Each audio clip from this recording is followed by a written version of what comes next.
The maintenance tunnels of Viridian 7 Station smelled like oil and recycled air.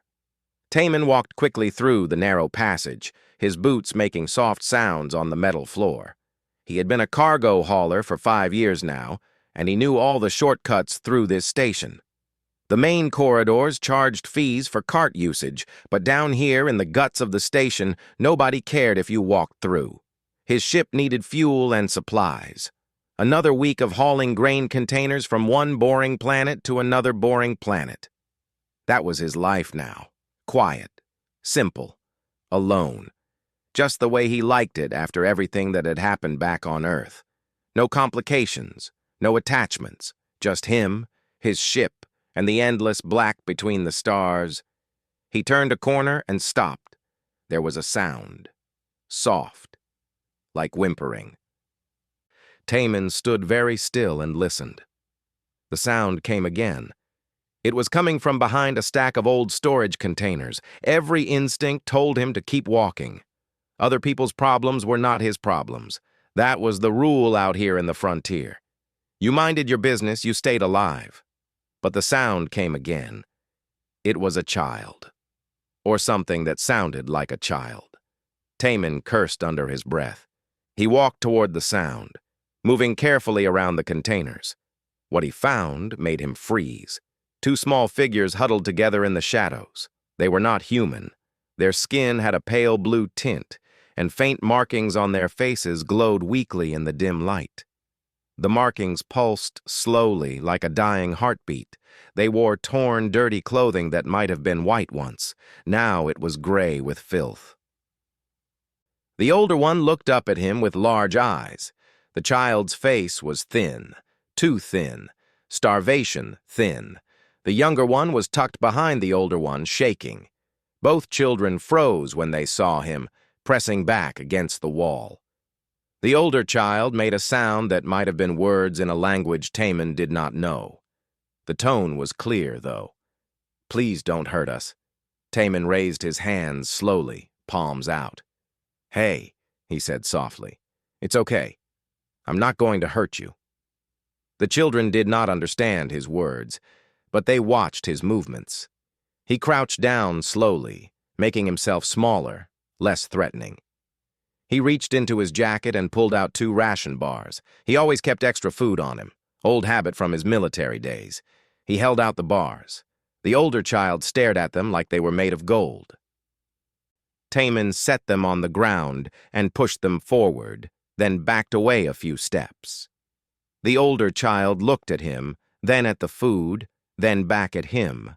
Slowly, the child reached out and grabbed the bars. The younger one whimpered. The older child broke 1 bar in half and gave it to the younger one.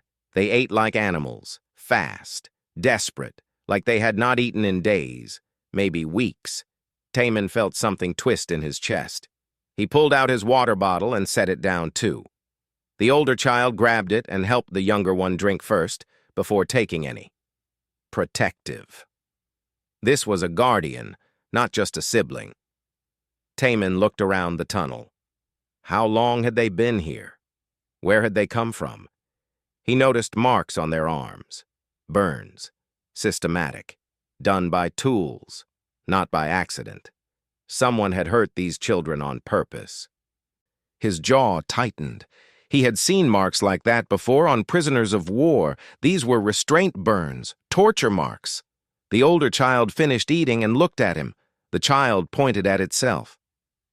"Lyra," the child said, then pointed at the younger one. "Kyle." Names. They were giving him their names. Taman pointed at himself. "Taman."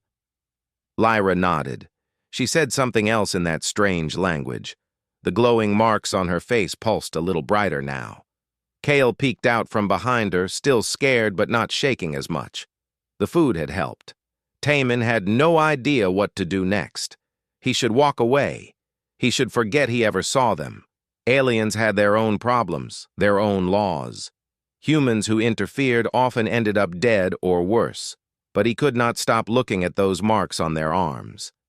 Could not stop seeing how Lyra had fed her brother first. Could not stop thinking about how they were just children, alone and starving in the dark. He made a decision he knew was stupid. He pulled out his portable translator device. It was old, probably did not have their language in it, but it was worth trying. He turned it on and pointed it at Lyra. "Do you understand me now?" he asked. The device made buzzing sounds, trying to process.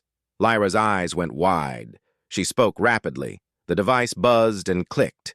Then, in broken, halting English, it translated, "You help us? We hide. Bad people look for us. We wait for Mother. Mother will come. Please no tell anyone." Taman felt that twist in his chest again. "Where is your mother?" The translation came through. Lyra's face fell. "Don't know. She was gone. They took us. We escaped. Mother will find us. She promised. Always finds us." The faith in her voice was absolute. Children always believed their parents would save them. Taman knew that was not always true. "Who took you?" he asked. Lyra's glow marks flickered with what might have been fear. "Bad people. White coats. Needles. Tests. They hurt Kyle. I protected him. We ran. They are looking." She grabbed his arm suddenly. Her hand was so small. "Please, please no tell. They will take us back. Hurt us more." Taman should have said no. Should have walked away. Should have reported this to station security and let them handle it. But station security would ask questions, would run scans. And if someone was doing experiments on alien children in this station, security probably knew about it, might even be part of it. Viridian 7 was not known for its morals. It was known for its black markets and its willingness to look the other way if you paid enough. He looked at Lyra's desperate face, at Kale's frightened eyes, at the burns on their thin arms. He thought about walking away, about his quiet, simple life, about not getting involved. Then he thought about what kind of person could walk away from this, what kind of person he would become if he did. "Okay," he said quietly. "I will help you, but you need to stay hidden. I will bring more food, water, medical supplies. You understand?" The translator did its work. Lyra's eyes filled with tears. She nodded quickly. Kale made a small sound. Taman stood up. "I will come back tonight. Stay quiet. Stay hidden." He turned to leave. "Taman." He looked back. Lyra had her hand over her heart. "Thank you." The translator was not needed for that. Gratitude sounded the same in every language. He nodded and walked away quickly. His mind was already racing. What had he just agreed to? This could destroy his life, could get him killed. But those children needed help, and there was nobody else, just him. He climbed out of the maintenance tunnel and into the bright lights of the station proper. Around him, dozens of species moved through the corridors, buying, selling, living their lives. None of them knew that in the tunnels below, 2 children were hiding, 2 children who now depended on him. Taman headed toward the supply district. He had shopping to do. His simple, quiet life had just gotten very complicated. For 3 days, Taman lived 2 lives. During the day, he moved through the station like normal. He refueled his ship. He filed his departure papers. He talked to other haulers about cargo routes and fuel prices. At night, he slipped into the maintenance tunnels with food, water, and supplies hidden in his jacket. The children were always waiting for him. Lyra would hear his footsteps and make a soft clicking sound to let him know it was safe. Kale had stopped shaking so much. The food was helping. Taman brought medical gel for their burns. Lyra let him apply it without complaint, though he could see it hurt. She never cried, but Kyle did, and Lyra would hold him and whisper in their language until he calmed. On the second night, Taman brought a better translator. This one was expensive, military grade with thousands of languages. When he activated it near Lyra, it took only seconds to lock onto her speech patterns. Suddenly they could talk, really talk. "What are your people called?" Taman asked. He sat across from them, his back against the cold tunnel wall. Lyra held Kale close. "Valari," she said. Her voice through the translator was clear now, young, maybe 8 years old in human terms. "We are Valari. There are not many of us left. We are rare. That is why they took us." "Who took you?" Taman asked. Lyra's glow marks dimmed. "The research people. They have a hidden lab on this station. They take rare species, study them, cut them, take blood, take tissue. They said we were valuable. They said our mother would pay anything to get us back." Her arms tightened around Kale. "But they did not know our mother, did not know what she would do." "What will she do?" Taman asked. Lyra looked at him with those large eyes.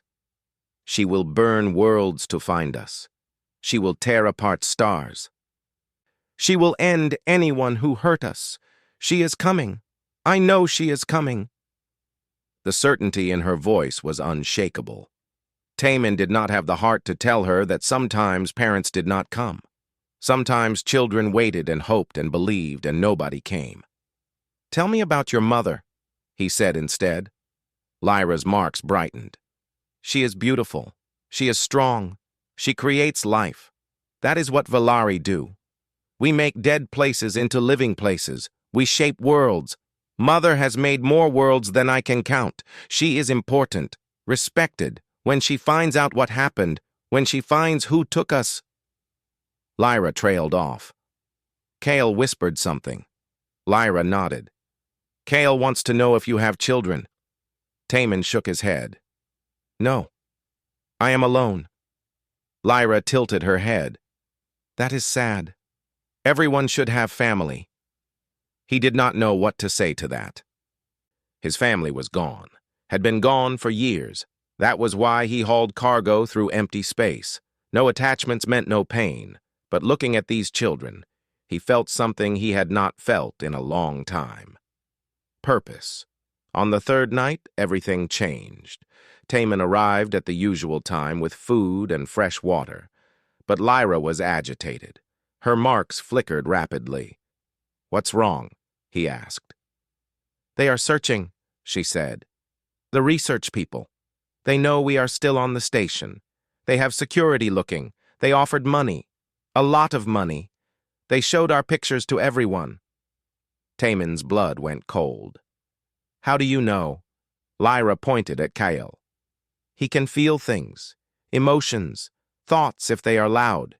He felt the searchers getting closer. They are checking the maintenance tunnels." Taman stood up quickly. "We need to move you. Now." But where? The station had cameras everywhere. Security could track movements. If they were actively searching, it was only a matter of time. An idea formed. A terrible idea, but maybe the only idea. "Come with me," he said. "To my ship. I can hide you there. I can get you off this station." Lyra stared at him. "You would do that? For us? You would risk yourself?" Taman thought about it. Smuggling alien fugitives was a serious crime. If he was caught, he would lose his ship, his license, probably his freedom. But the alternative was leaving them here to be found, to be taken back to that lab, to be hurt again. "Yes," he said simply. "I would do that." Lyra's eyes filled with tears again. "Why? You do not know us. We are not your species. Why would you risk everything?" Taman crouched down to her level. "Because you are children. Because you are scared and hurt. Because nobody else will help you. That is enough." Something happened then. Lyra reached out and touched his hand. Suddenly, Taman felt something wash over him. Warmth, gratitude, relief, love. It was not his emotion. It was hers. He jerked back, startled. Lyra pulled her hand away quickly. "Sorry," she said. "We can share feelings sometimes. I wanted you to know, to feel how grateful we are. I should have asked first." Taman's hand tingled where she had touched him. "It's okay," he said, "but we need to go. Now. Can you both walk?" They nodded. Taman pulled out 2 thermal blankets from his pack. "Wrap these around you, cover your marks, keep your heads down, stay close to me. If anyone asks, you are my crew. Understand? Lyra translated for Kale. The little boy nodded, his eyes wide. They moved through the tunnels carefully. Taemin's heart pounded. Every sound made him jump. Every shadow might be security. They reached a ladder that led up to the docking level. Taemin climbed first, checked that the corridor was clear, then helped the children up. Lyra climbed easily. Kyle struggled. He was weak. Taemin ended up carrying him the last part. The docking corridor was busy, perfect, easier to blend in with crowds. Taemin walked confidently, the children close behind him. His ship was in dock 23, just 50 more meters, 40, 30, almost there. "Hey, you!" a voice shouted behind them. Taemin did not turn, did not run. He kept walking. "You with the kids! Stop!" Now he had to turn. A station security officer was approaching, young, eager, probably new. "Problem, officer?" Taemin asked calmly. The officer looked at the children. "I need to see their identification. There is a search on for 2 alien miners." Taemin's mind raced. "These are my crew," he said. "Family members. We are leaving soon." The officer frowned. "They do not look like crew. They look like children. Uncover their faces." This was it. This was where everything went wrong. Taemin's hand moved toward his pocket. He had a small stunner there. Illegal, but he carried it anyway. If he could disable the officer, they could run. It would burn his identity forever, but the children would be safe. Before he could act, someone else spoke. "Taemin, there you are!" A woman walked up quickly. She wore a cargo hauler's jacket like his. Taemin recognized her. Yuna. They had shared drinks a few times at the station bar. She smiled at the officer. "Sorry. These are his niece and nephew. He is always late. Come on, we need to finish loading." She grabbed Taemin's arm and started pulling him toward his ship. The officer looked uncertain. "Wait, I need to—" Yuna turned back. "Need to what? Harass legal crew members? We filed all our departure paperwork. Check the system. Dock 23. Everything is legal, or are you just bored?" She said it with a smile, but there was steel underneath. The officer hesitated. Then his radio crackled. Another call. He looked at it, then at them, then back at his radio. "Fine. Go. But I am noting this in my report." "You do that," Yuna said cheerfully. She pulled Taemin and the children away. They walked quickly to Dock 23. Once inside the airlock, Taemin let out a breath he did not know he was holding. Yuna closed the airlock door and turned to look at them. The children had lowered their blankets. Their marks glowed softly. Yuna stared. "Holy stars," she whispered. "You are smuggling Valari children off station. Are you insane?" Taemin met her eyes. "Probably." Yuna looked at Lyra and Kyle, at their thin faces, at the burns on their arms. Her expression softened. "What happened to them?" Taemin told her. "All of it. The lab, the experiments, the escape." Yuna listened quietly.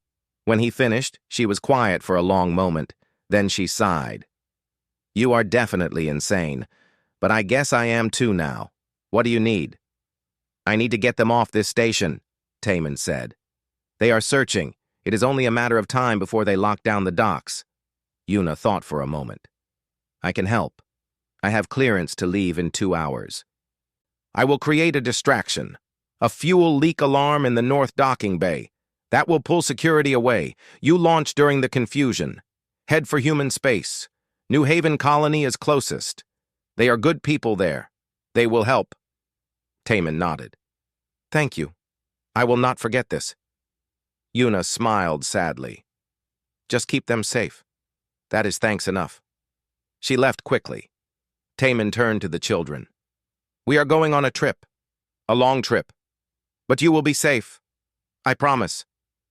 Lyra looked up at him. "Our mother will find us. When she does, she will thank you. She will know what you did for us." Taemin did not believe in fate or destiny. But looking at these children, at their absolute faith, He hoped they were right. He hoped their mother was real, was powerful, was coming. Because if she was not, he had just destroyed his life for nothing. But somehow, looking at Lyra's hopeful face, he knew he would do it again anyway. The alarm blared across Viridian 7 station exactly on time. Fuel leak in the north docking bay. All security personnel report immediately. Taman watched through his cockpit window as officers ran past, heading toward the false emergency. Yuna had kept her promise. He powered up his ship's engines. The old cargo hauler rumbled to life. "Strap in!" he called back to the children. He had set them up in the small crew quarters behind the cockpit. Lyra helped Kyle into a safety harness. Her hands were steady, but Taman could see fear in her eyes. Kale looked even smaller in the oversized seat. "It's going to be okay," Taman said. He hoped he was not lying. The docking clamps released.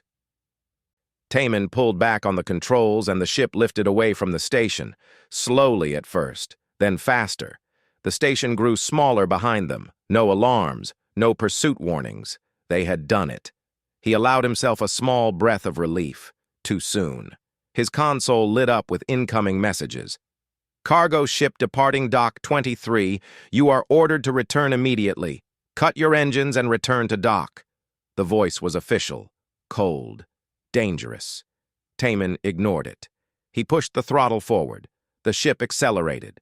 The stars outside became lines as they picked up speed. "Final warning. Return to dock or we will open fire." Taman's hands moved across the controls, plotting a jump to faster-than-light travel. 30 seconds until the drive charged. 25, 20. Behind him, Lyra started singing softly to Kale. A lullaby, maybe. In their language, it sounded like music made of light. Weapons lock warnings screamed from his console. They were serious. They were actually going to shoot. 15 seconds. 10. A blast rocked the ship. The shields held but dropped to 60%. Another blast. 40%. 5 seconds. Taman's finger hovered over the jump button. 3, 2, 1. He pressed it.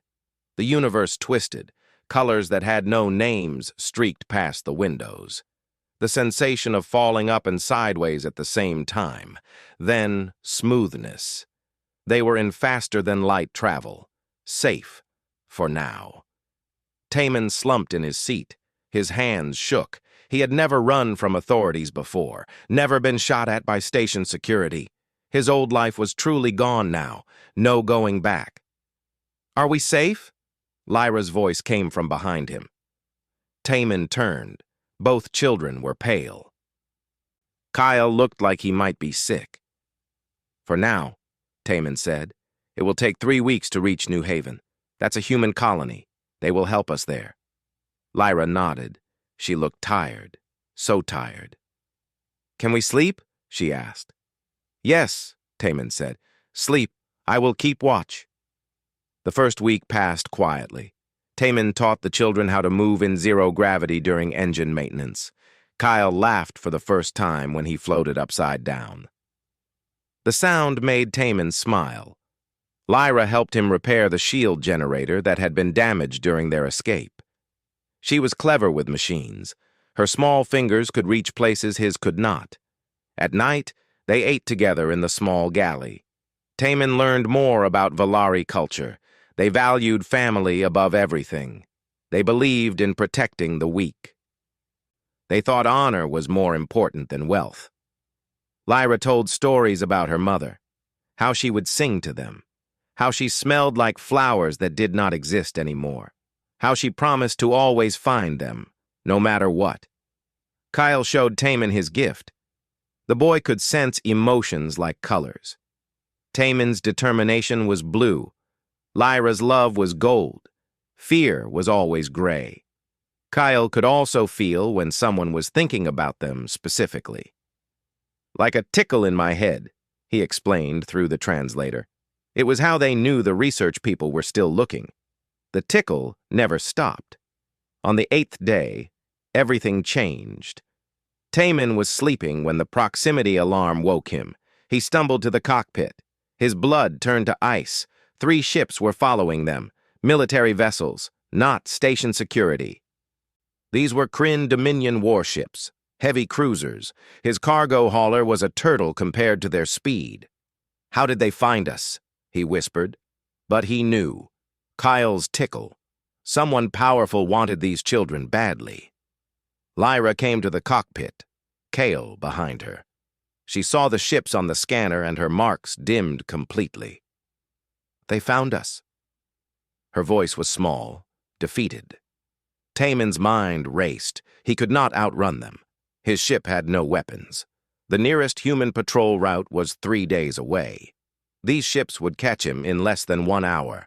He reached for the communications console, sent out a distress signal on all human frequencies. "This is cargo hauler Starlight. I am being pursued by Kryn Dominion vessels. I have civilians aboard. Request immediate assistance." He did not expect an answer. Space was too big. The chances of anyone hearing were tiny, but he had to try. The Kryn ships closed the distance, 50,000 kilometers, 40,000. They were not even trying to hide their approach. They knew he was helpless. A message came through. "Human vessel, cut your engines and prepare to be boarded. You are harboring stolen property of the Kryn Dominion. Surrender the Valari specimens immediately." Specimens. They called the children specimens. Taemon's jaw tightened. He opened a channel. "They are not property. They are children, and I am not giving them to you." A laugh came through the speakers. "Then you will die with them. Perhaps that is fitting. Human sentiment is a weakness." 30,000 kilometers. Taemon looked back at Lyra and Kale. They sat together in the crew seats, holding hands, waiting, accepting.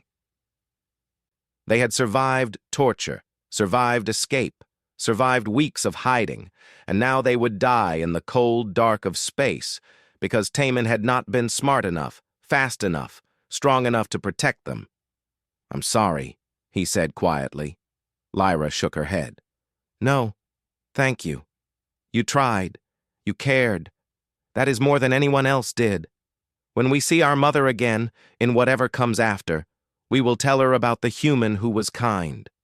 Her faith was still unshaken. Even now. Even at the end. 20,000 kilometers. Taemon's console beeped. Incoming message, human frequency. He stabbed the button. "This is Captain Yuna of the patrol ship Horizon. Starlight, we received your distress call. We are 3 ships. We are outgunned, but we are human, and we do not abandon our own. Hold on. We are coming." 3 small patrol ships dropped out of faster-than-light travel between Taemon and the Kryn vessels.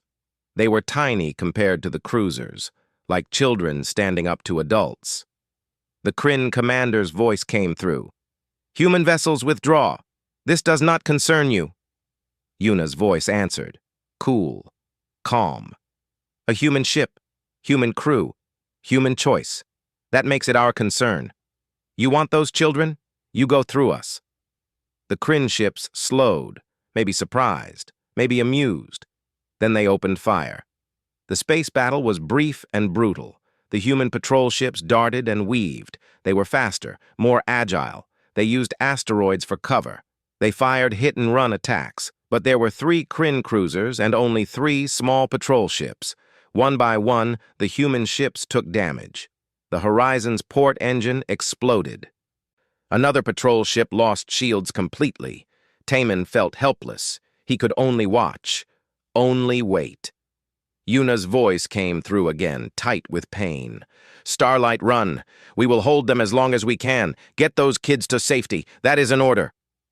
Taemon's hands moved toward the controls.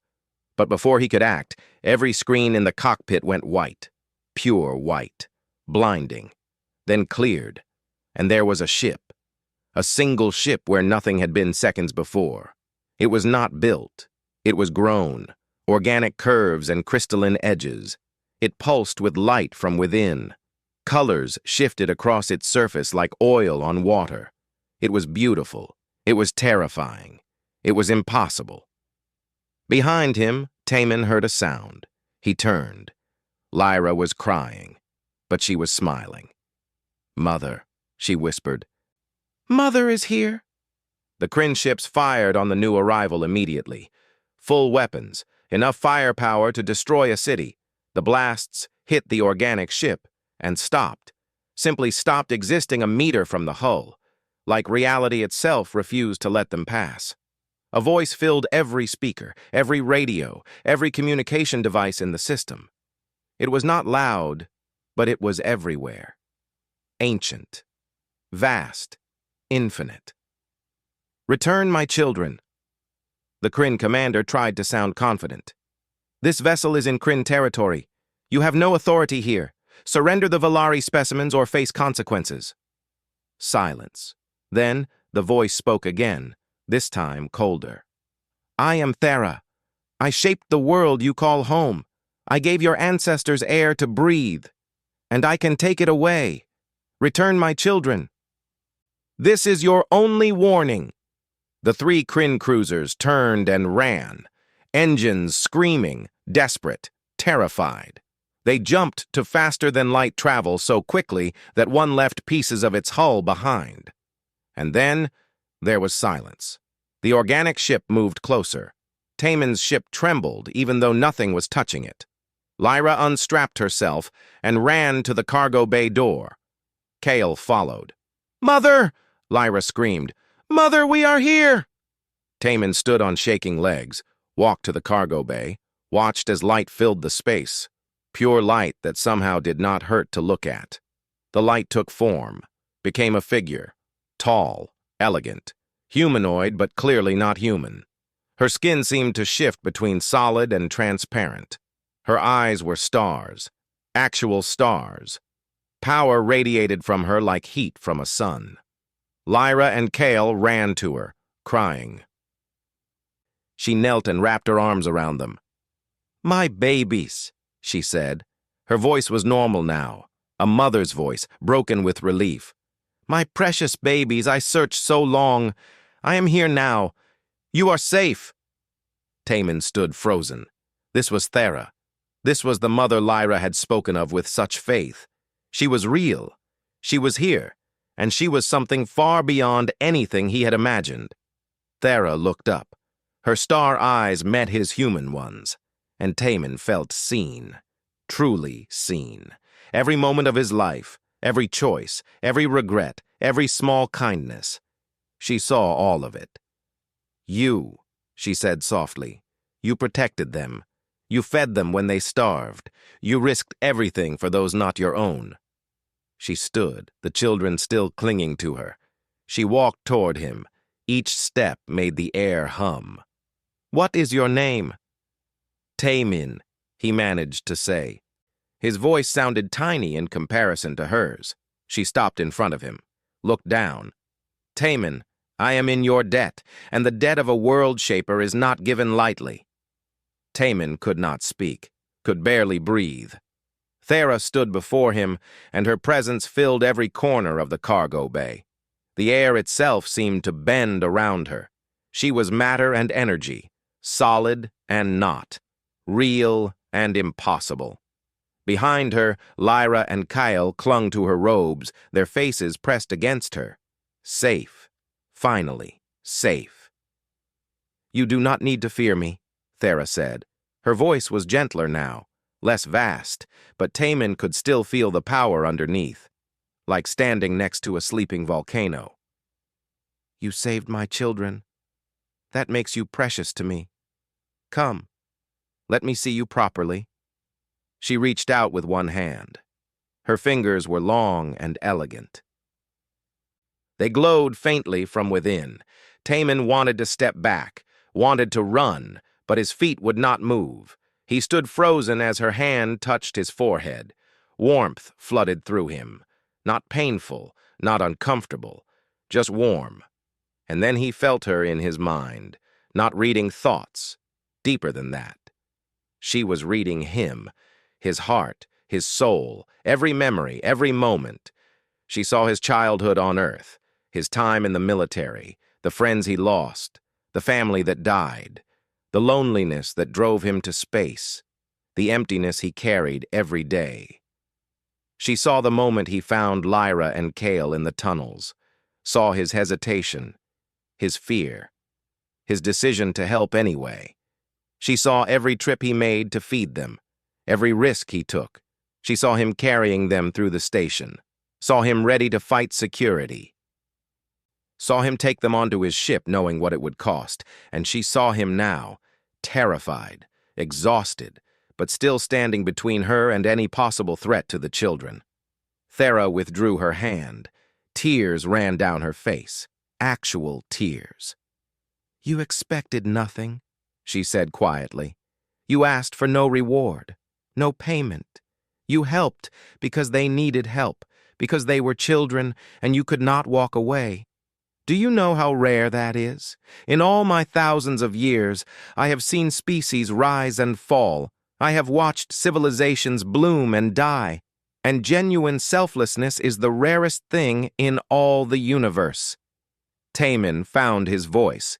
It came out rough. "I just did what anyone would do." Thera laughed. The sound was like bells, like music. No, Taemin. Most would not. Most would have walked away. Most would have reported them to security. Most would have taken the reward money that was offered. You did not. You destroyed your life to protect those not your own. That is heroism. True heroism. She stepped back. Kale and Lyra moved with her, still holding tight. Thera looked down at them with such love that Taemin felt like he was intruding on something private. "My children tell me you fed them first before yourself, that you gave them water when you were thirsty, that you carried Kale when he was too weak to walk, that you were ready to die protecting them." She looked back up at Taemin. "Is this true?" "Yes," Taemin said simply. There was no point in denying it. She had seen it all anyway. Thera closed her eyes. When she opened them again, they blazed with light. "Then I declare a life debt, by the old ways of the Velari, by the laws that governed before the stars were named. You saved my children, my most precious treasures. I owe you a debt that can never truly be repaid." "You do not owe me anything," Taemin said. "I did not do it for reward. I did it because it was right." Thera smiled sadly. "That is exactly why I must repay you, because you ask for nothing. In Velari culture, a life debt is sacred. It must be honored. If I do not honor it, I lose my honor. And honor is all we have in the end." She walked around the cargo bay slowly, looking at the simple ship, the worn equipment, the patch jobs Taemin had done himself to save money. "You live simply. You ask for little. You are content with just enough. But you gave everything to my children.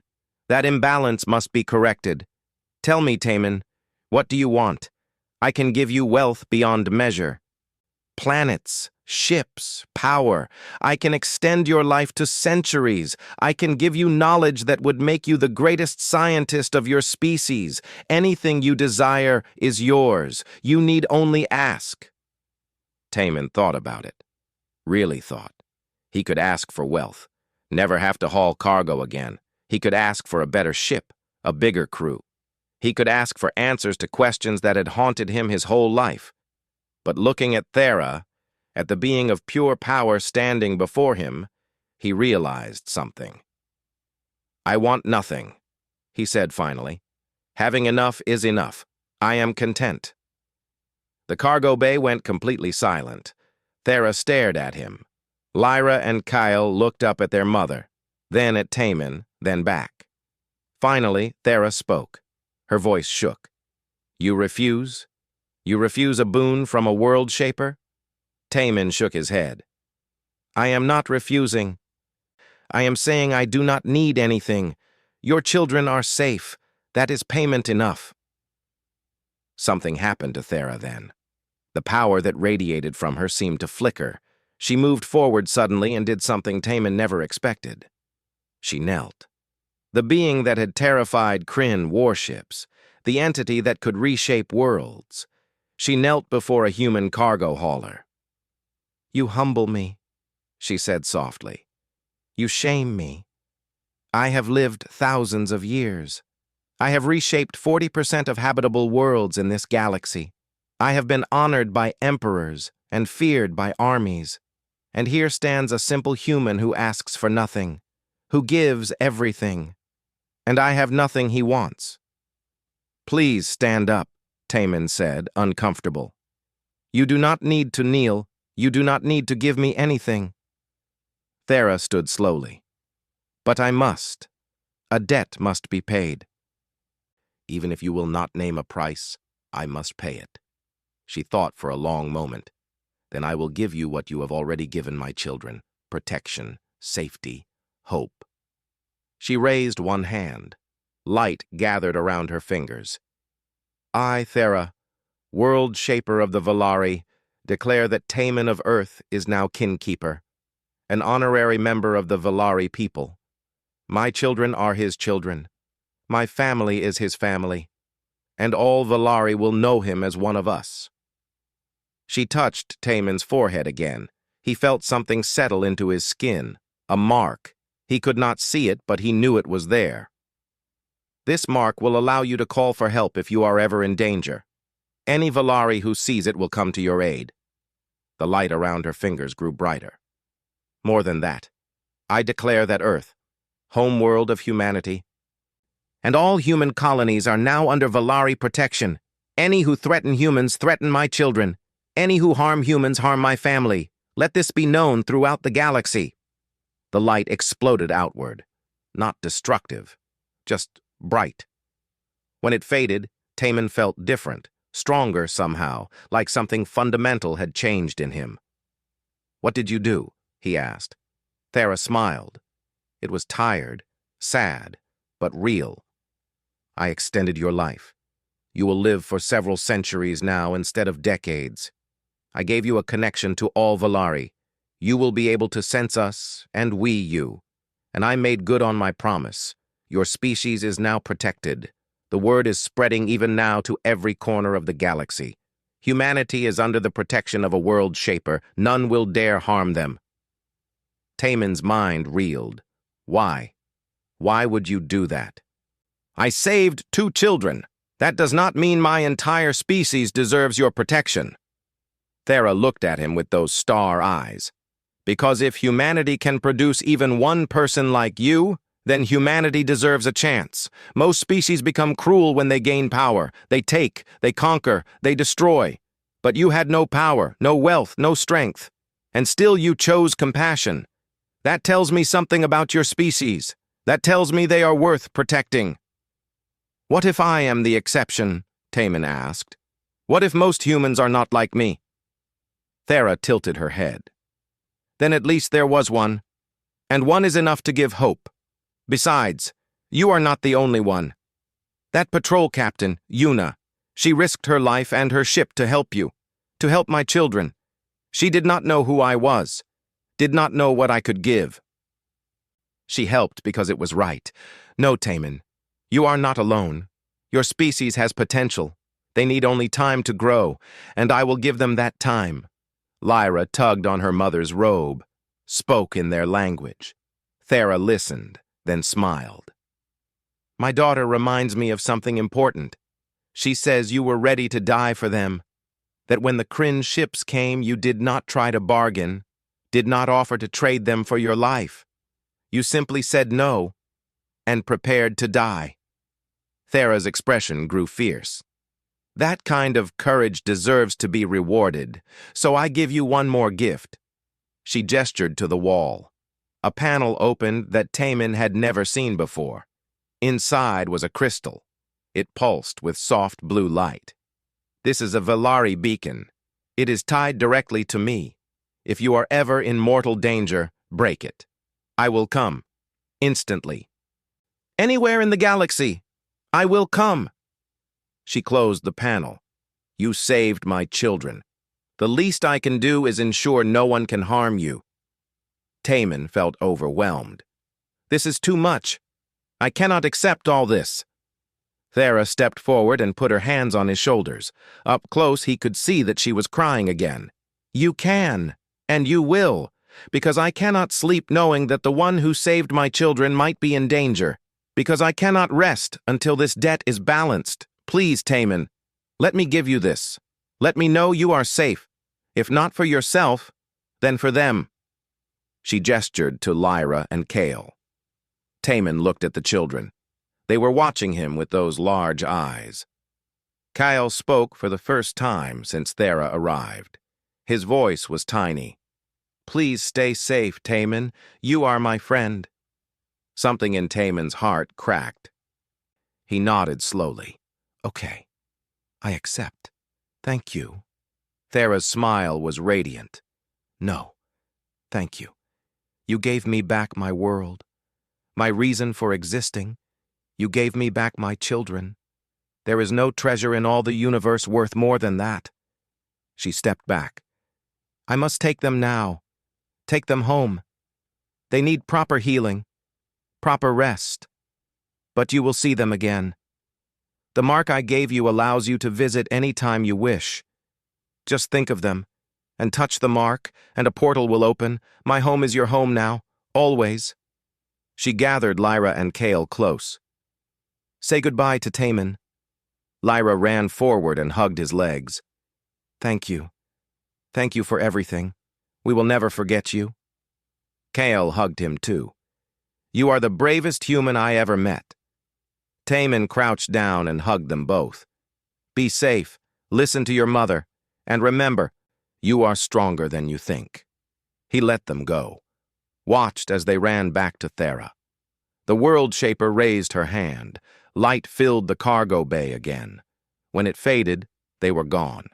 Taman stood alone in his ship, alone, like he had been before, but somehow not lonely anymore. The news spread across the galaxy like fire. Every news station, every data network, every message board, the same story told in 1,000 languages. A World Shaper had declared humanity under protection. A World Shaper had honored a human with a life debt. A World Shaper had made an entire species untouchable, and it was all because of one man named Taman. Taman did not want the attention. He just wanted to go back to hauling cargo, to his simple, quiet life. But that life was gone. His communication console never stopped beeping. Messages from news agencies wanting interviews, messages from governments wanting meetings, messages from corporations wanting to hire him, messages from people he had never met claiming to be his family.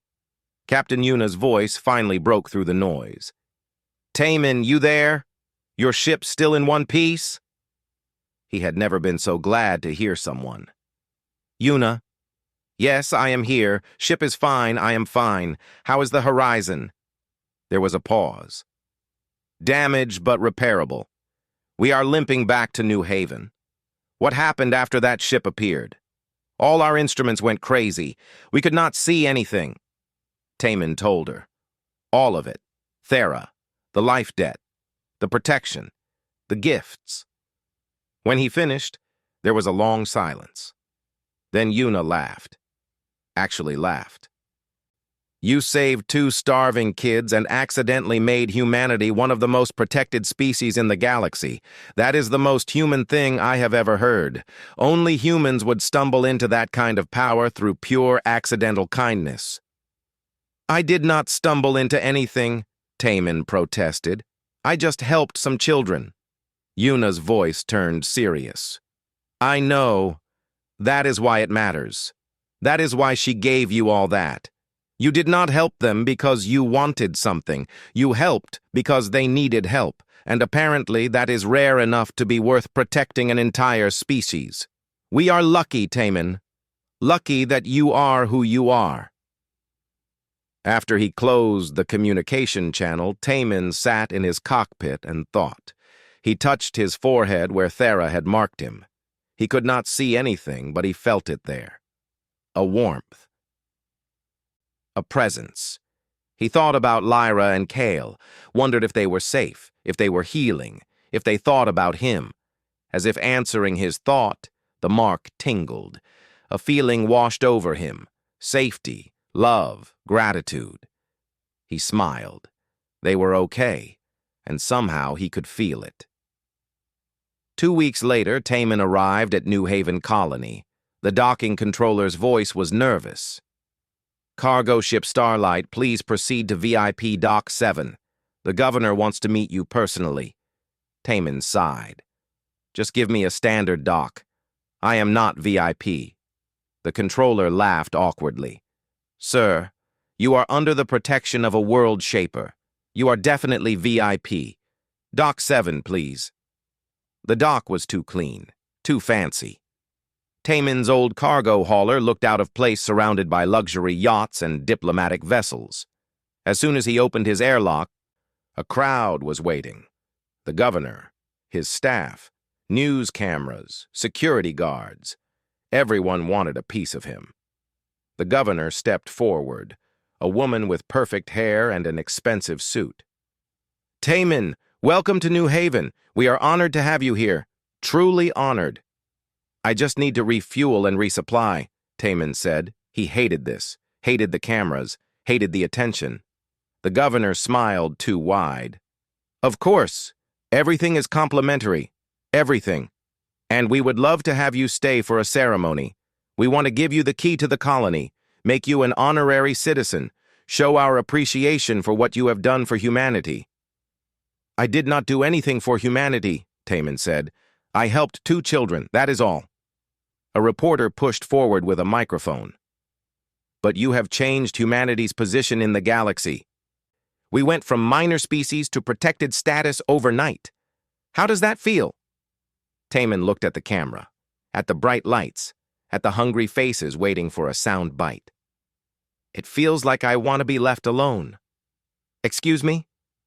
He pushed through the crowd. Security tried to follow, but he lost them in the maintenance corridors.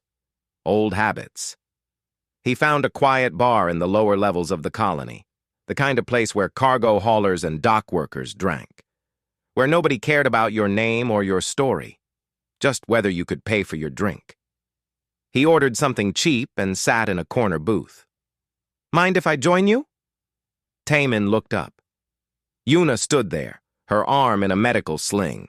Her ship, the Horizon, had been badly damaged in the fight, but she was alive. "Please," he said. She sat down with a groan. Getting too old for space battles. They drank in comfortable silence for a while. Then Yuna spoke. "You know, the Kryn Dominion formally apologized to humanity yesterday. Apologized. The Kryn never apologize. They offered reparations, technology, trade agreements, all because they are terrified that Thera will turn their worlds to dust." "She would not do that," Taman said. "She creates life. She does not destroy it." Yuna raised an eyebrow. "You sure about that? She threatened to take away their air, to unmake the world she made. That is destruction, Taman, just a different kind." He had not thought about it that way. Thera had been so gentle with the children, so kind, but she had also made 3 warships run in terror, had spoken with such coldness to the Kryn commander. She was gentle and terrible, creation and destruction. Both at once. "What are you going to do now?" Yuna asked. Taman shrugged. "Same thing I did before. Haul cargo. Live my life." Yuna laughed. "You really think they will let you? You are famous now. The man who saved the world shaper's children. The human who made us all safer. Every government wants to use you. Every corporation wants to hire you. Every news agency wants your story." "They cannot have it," Taman said firmly. "I am not for sale. I am not a symbol. I am just me." Yuna smiled. "Good. Stay that way. The galaxy needs more people who are just themselves. But be careful. Fame is dangerous. There are people who will try to use you, to manipulate you, to make you into something you are not. Do not let them." A commotion at the bar entrance made them both look up.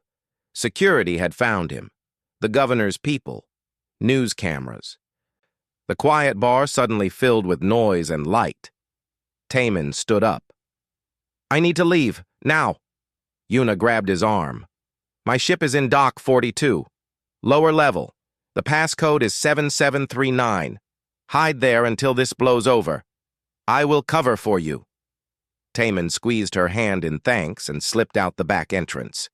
He made his way through the colony's service tunnels, emerged in the lower docking level, found Dock 42. The horizon was there, held together by repair patches and hope. He entered the passcode, and the airlock opened. Inside, it smelled like burnt circuits and medical supplies. But it was quiet, private, safe. He sat in the captain's chair and closed his eyes. This was his life now. Running from fame, hiding from attention, being chased by people who wanted to use him for something. He touched the mark on his forehead again, thought about Lyra and Kale, about their absolute faith that their mother would come, about how they never doubted, never gave up hope, about how that faith had been rewarded. The mark tingled, warmth spread through him, and suddenly Lyra's voice filled his mind. Not speaking, just feelings translated to words. Are you okay, Taman? You feel troubled. He did not know how to respond, did not know if thinking at the mark would work, but he tried. I am okay, just tired, miss you both. More warmth, happiness, love. We miss you too. Mother says you can visit any time. Just touch the mark and think of home, our home, and you will come here. Taman smiled. Maybe his life was not so bad. Maybe being famous and chased was worth it if it meant having this, having a connection to people who cared. Having family again, even if they were alien children light years away. His communicator beeped, a message from an unknown number. He almost ignored it, but something made him open it. The message was simple. Taman, this is Minho. Remember me? We used to drink together at Viridian 7. I heard what you did, what you are going through now. If you need a friend who does not want anything from you, I am here. Just two haulers talking, nothing more. Let me know. Taman stared at the message. Minho, the one who had warned him that helping the children was suicide, but who had not tried to stop him, who had respected his choice even while disagreeing with it. A real friend, maybe one of the few he had left. He typed back, Thanks, I might take you up on that. How is business? The response came quickly. Terrible. Everyone wants me to introduce them to you. I keep telling them we barely know each other. They do not believe me. Being your friend is almost as annoying as being you probably is. Taman laughed. Really laughed. For the first time since Thera had appeared. Sorry about that. I will buy you a drink to make up for it, when things calm down. Things will not calm down, Minho typed back. You changed the galaxy. That does not just go away, but you will adapt.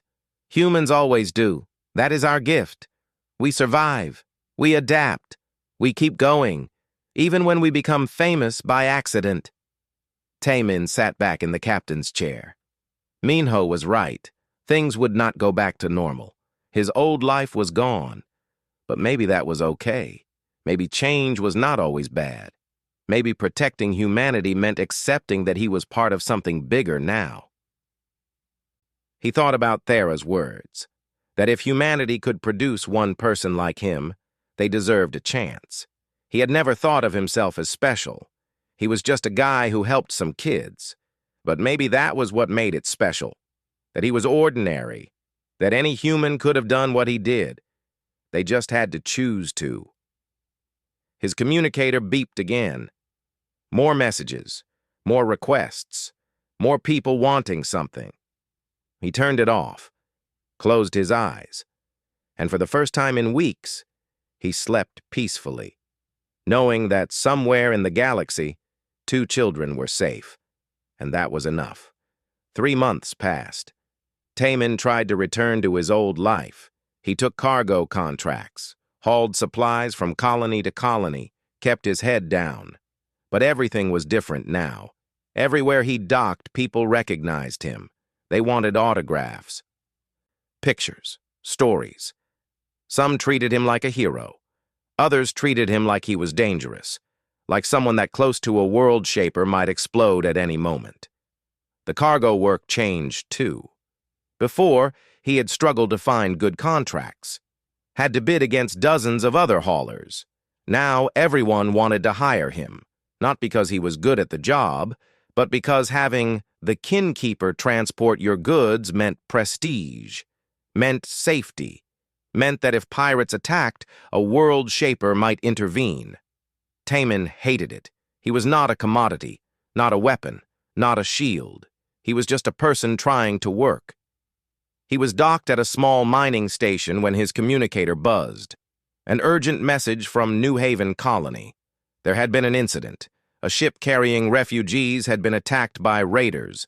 The refugees were stranded, injured, dying. Could he help? Taman looked at the message for a long time. This was not a cargo job. Not what he did. But the message included pictures, children, families, people who looked lost and scared, like Lyra and Kale had looked. He changed course immediately. The refugee ship was 3 days away. When he arrived, it was worse than he expected. The ship was barely holding together. Hull breached in multiple places. Life support failing.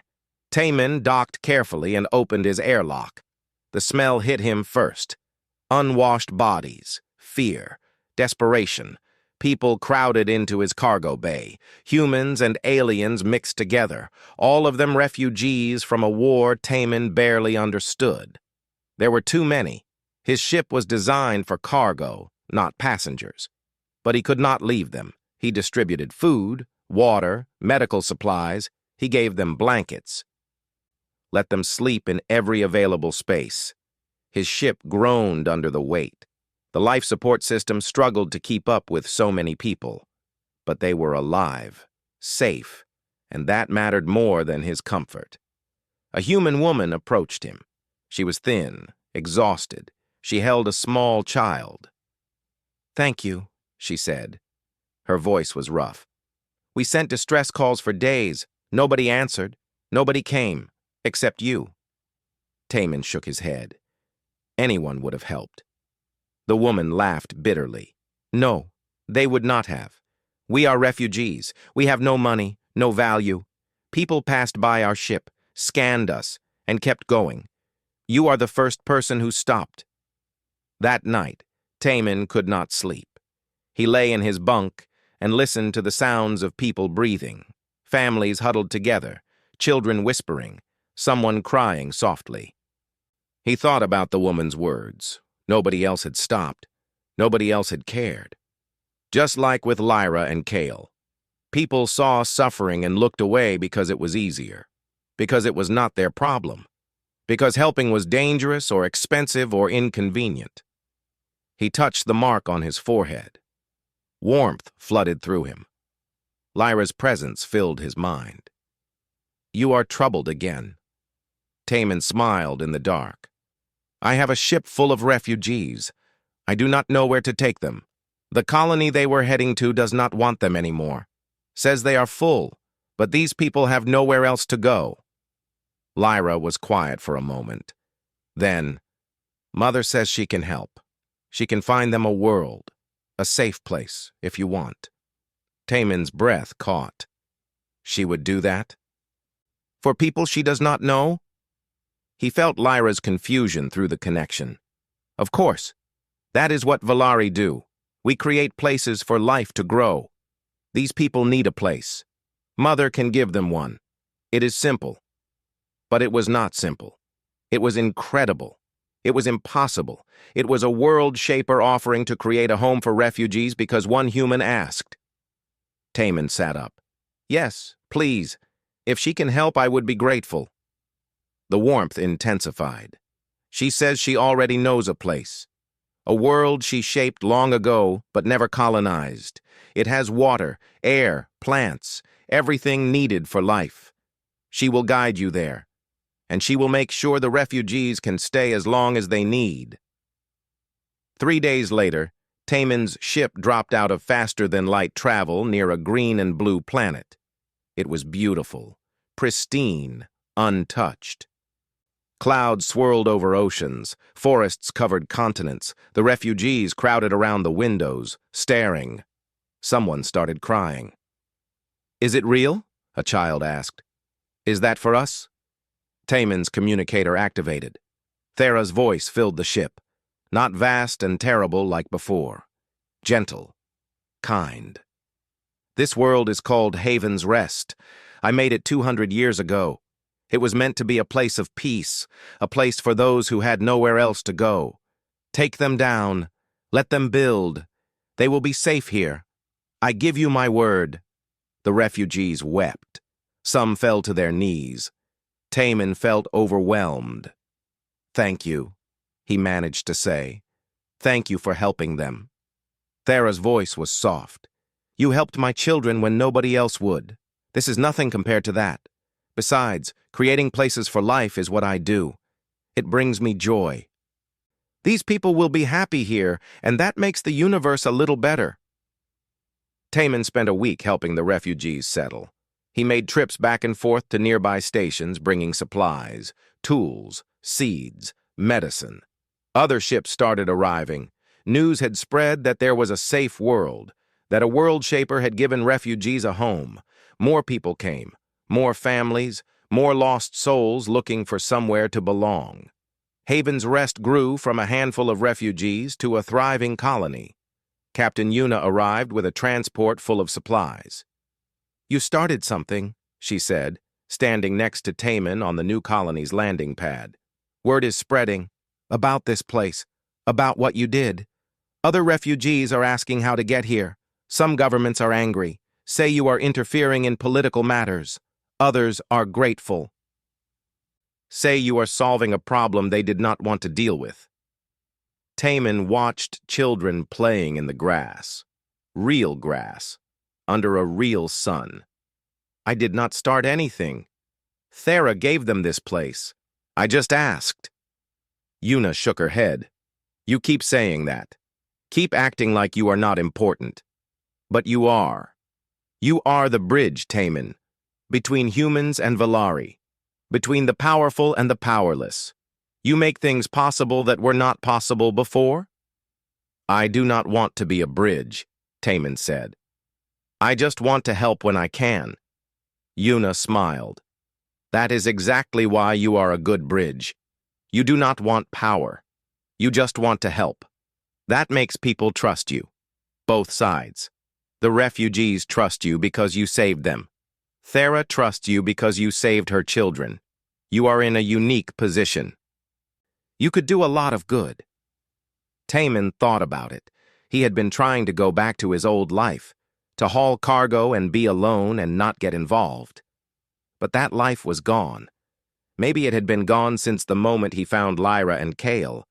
Maybe he needed to accept that his path had changed, that he could still be himself, but also be something more, something useful.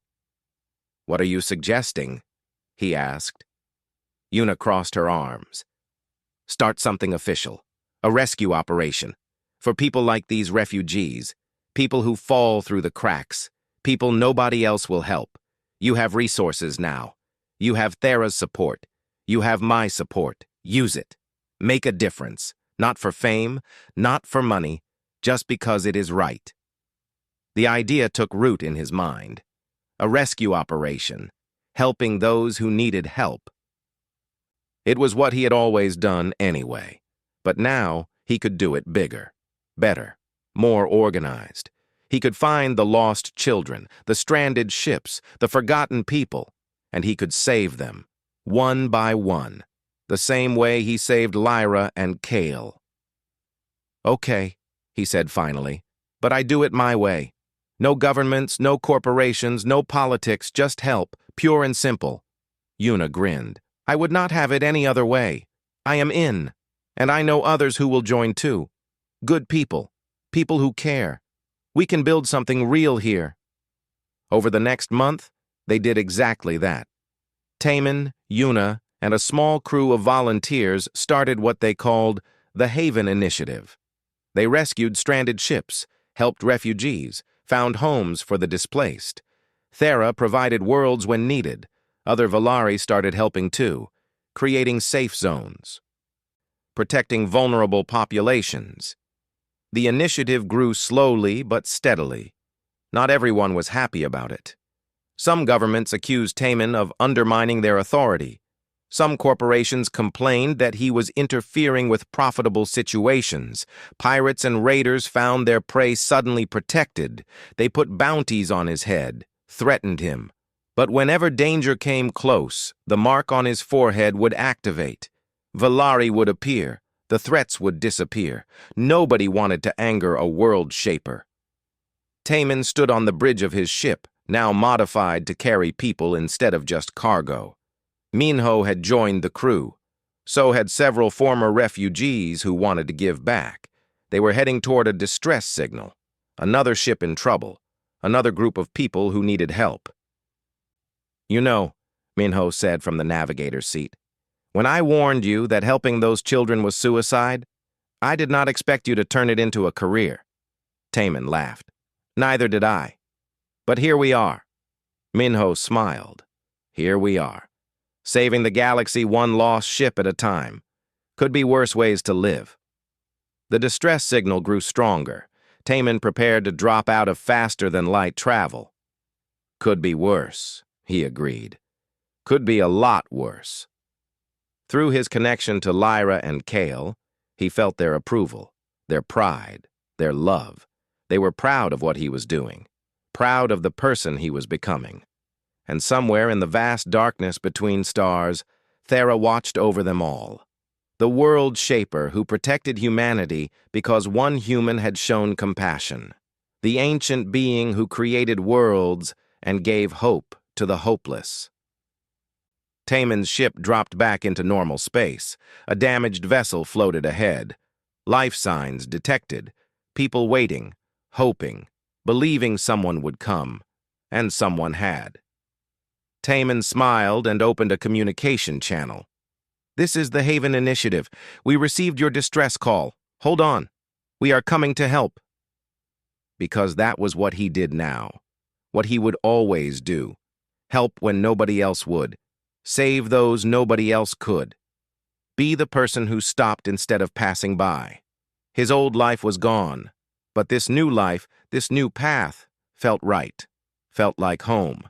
And that was enough. 1 year had passed since Taman found Lyra and Kale in the maintenance tunnels.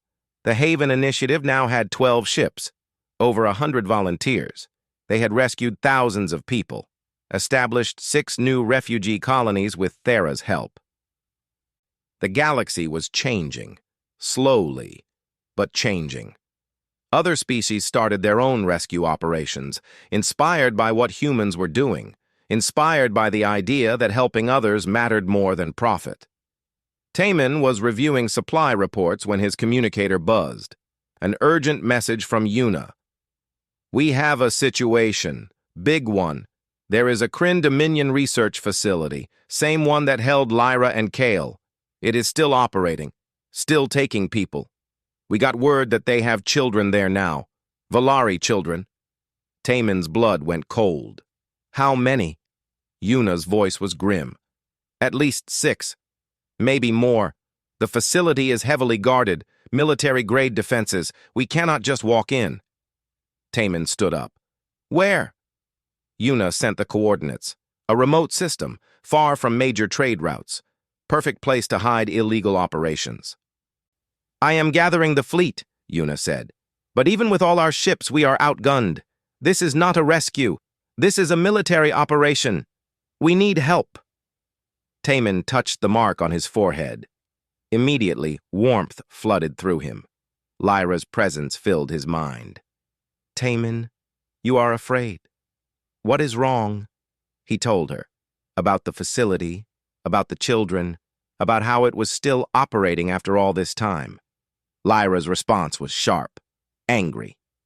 "The place that hurt us, it is still there, still hurting others."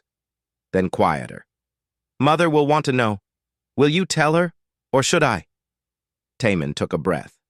"I will tell her, but Lyra, I need to ask something. Can I visit?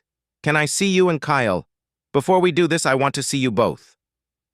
The warmth intensified. Joy mixed with the anger. Yes, yes, please come. We have wanted you to visit for so long. Just touch the mark and think of us. Think of home. You will come here. Taman did as she said. He closed his eyes, touched the mark, thought of Lyra and Kale, thought of safety and family and home. The world twisted. Colors that had no names swirled around him, and then stillness. He opened his eyes. He stood in a garden, not any garden, the most beautiful place he had ever seen, trees that glowed softly, flowers that sang, a sky that shifted through colors like a sunset that never ended. Water flowed in streams that defied gravity. Everything pulsed with life, with energy, with pure existence. This was a Valari world. This was Thera's home. Taman! Two voices shouted in unison. Lyra and Kale ran toward him. They looked so different, healthy, strong. Their marks glowed brightly. Their clothes were clean and beautiful. Lyra crashed into him with a hug. Kale wrapped his arms around Taman's legs. Both children were crying, happy tears. You came. You finally came, Lyra said. Taman hugged them back. His own eyes burned with tears. I missed you both. So much. They pulled back and looked up at him. Kyle spoke first. His voice was stronger now, more confident. We watch you sometimes. Through the connection, we see the people you save, the ships you help. You are a hero, Taman. A real hero. Taman shook his head. I am just doing what anyone should do. Lyra laughed. The sound was like bells. That is what Mother says you would say. She says humans never accept their own greatness. Come, she wants to see you. They led him through the garden. Taman saw other Valari moving among the trees. They stopped and stared at him. Some touched their foreheads in a gesture of respect. One elder approached. You are the kinkeeper, the one who saved Thera's children. You honor us with your presence. Taman did not know what to say. He just nodded. The elder smiled and moved on. They came to a clearing. In the center stood Thera. She was tending to a young tree, her hands glowing as she poured life energy into it. When she heard them approach, she turned. Her star eyes met his. Taman, welcome to our home. Thank you for coming. She walked toward him. He noticed she looked tired. There were lines on her face that had not been there before. Are you okay? He asked. Concern filled his voice. Thera smiled sadly. I am well. But there has been much work, much healing. My children suffered greatly. The scars go deeper than just the body. I have been helping them heal their minds, their hearts. It takes time, but they grow stronger every day. She looked at Lyra and Kale with such love. Thanks to you. If you had not saved them, they would have died in that place, or been broken beyond repair. You gave them back to me. You gave me back my reason for living. That is actually why I came, Taman said.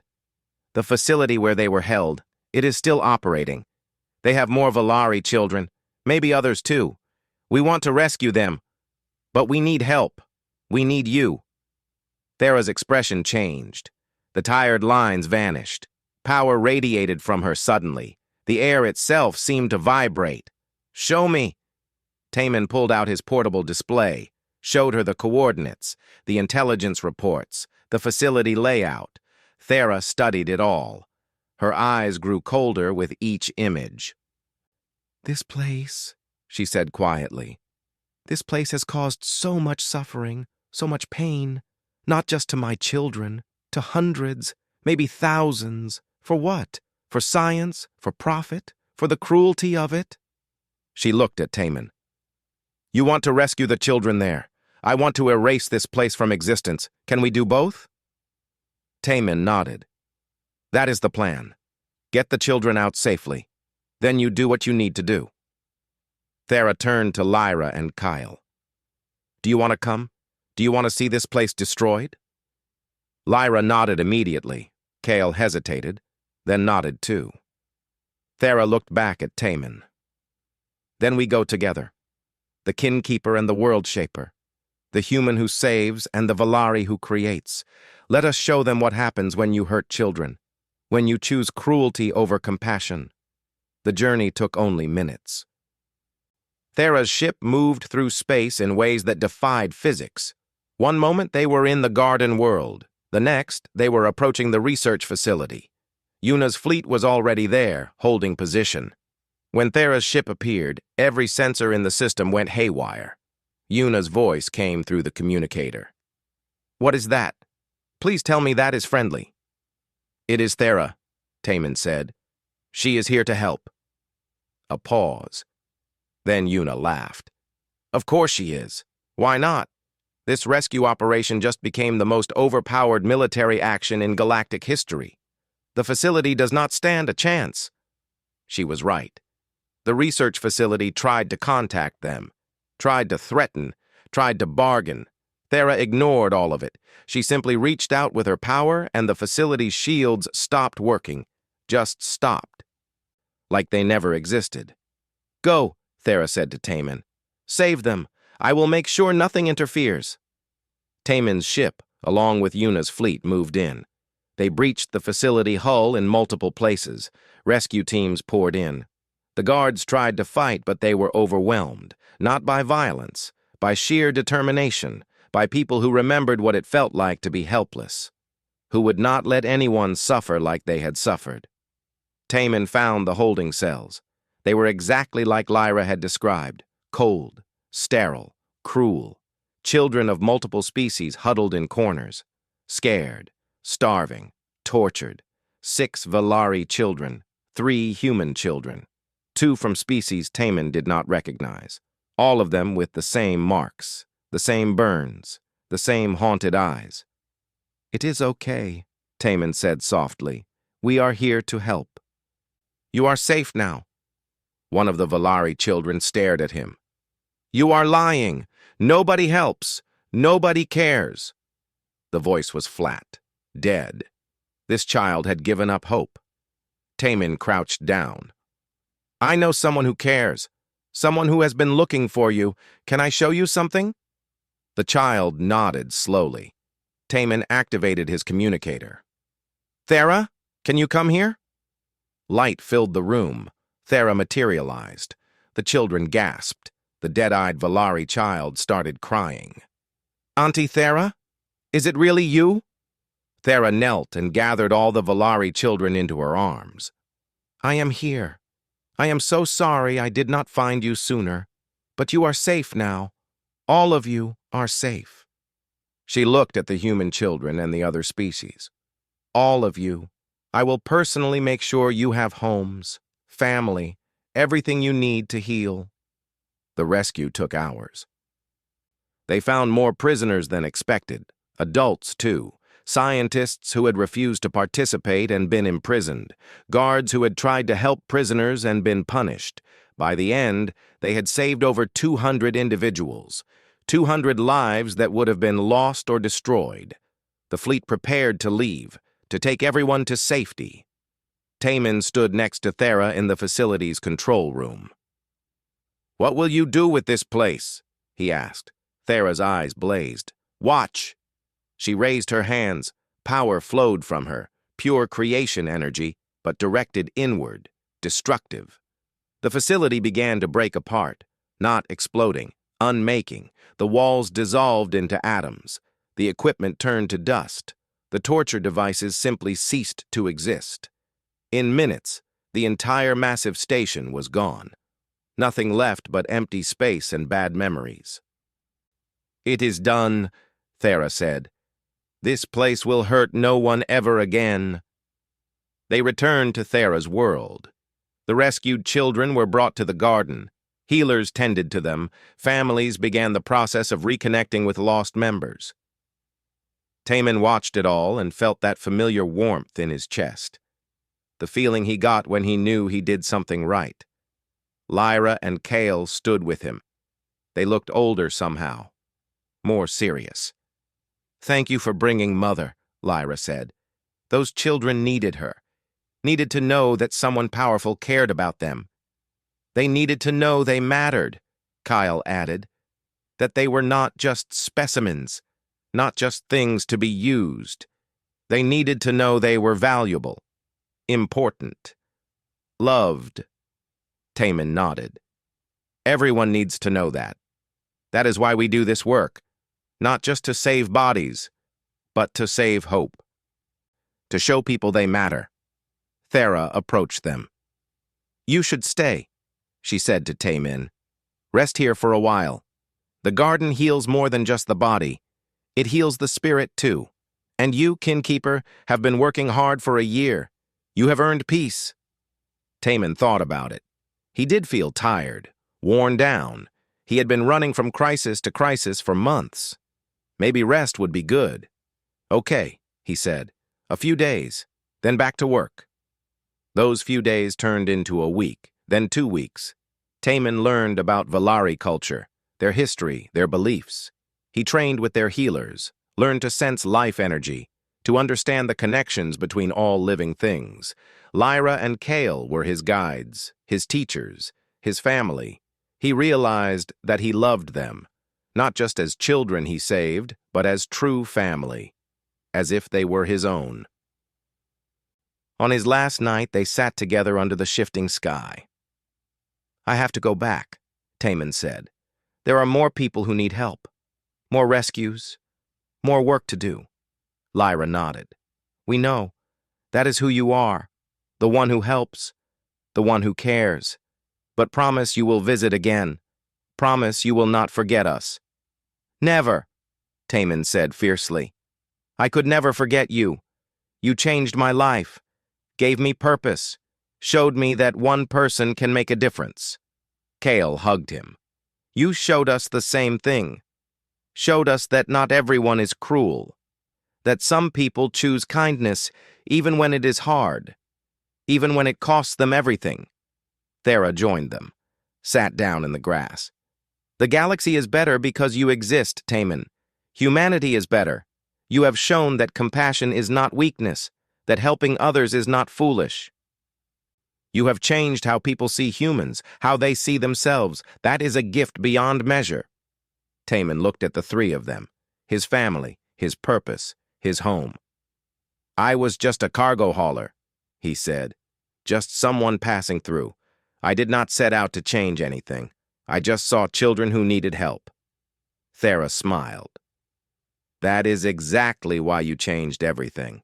Because you did not try to be great. You just tried to be good. And goodness, real goodness, is the most powerful force in the universe. More powerful than weapons, more powerful than empires, more powerful even than a world shaper. The next morning, Taman returned to his ship. His crew was waiting. Minho, Yuna, a dozen others, all of them people who had decided that helping mattered more than personal gain. They looked at him expectantly. What's next? Yuna asked. Taman checked the console. 3 new distress calls, 2 refugee groups, 1 stranded colony, all of them in need, all of them waiting for someone to care. We have work to do, he said simply. The crew smiled. They knew that tone, knew what it meant. They were going to help. They were going to save whoever needed saving, because that was what they did now. That was who they were. The ship pulled away from the garden world. Taman looked back one last time, saw Lyra, Kale, and Thera standing together, waving. He waved back, then turned to face forward, to face the future, to face whatever came next. In his mind, through the mark, he felt their love, their pride, their belief in him, and he carried it with him into the stars. One cargo hauler who had stumbled into greatness by accident. Who had saved 2 starving children and changed the galaxy, who had learned that compassion was never wasted, that kindness always mattered, that one person, one choice, one moment of caring could ripple outward forever. The universe was vast, full of suffering and cruelty and darkness, but it was also full of people like Taman. People who chose to stop instead of passing by, who chose to help instead of looking away, who chose to care even when it was hard. And that made all the difference. That made everything worthwhile. The ship jumped to faster-than-light travel, heading toward another crisis, another rescue, another chance to show that humanity was worth saving, worth protecting, worth believing in, because one human had shown compassion when it mattered most, and the galaxy would never be the same.